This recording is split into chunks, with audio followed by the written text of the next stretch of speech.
হবিগঞ্জের আমাদের দীর্ঘদিনের প্রাণের একটা দাবি ছিল, যে দাবির পরিপ্রেক্ষিতে আমাদের হবিগঞ্জের একটি মেডিকেল স্থাপনের নেওয়া হয়।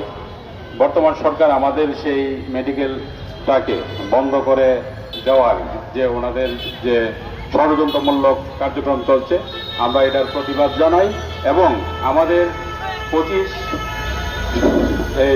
লাখ লোক আমাদের এখানে হবিগঞ্জের বসবাস, চিকিৎসা সেবার মান উন্নয়ন করার জন্য আমি বর্তমান সরকারকে বিনয়ের সাথে অনুরোধ করব। এটা আমাদের প্রাণের দাবি। এই হবিগঞ্জের মেডিকেল যাতে হস্তান্তর না হয়, এই ব্যাপারে আপনারা আমাদের পাশে থাকবেন এবং সহযোগিতা করবেন।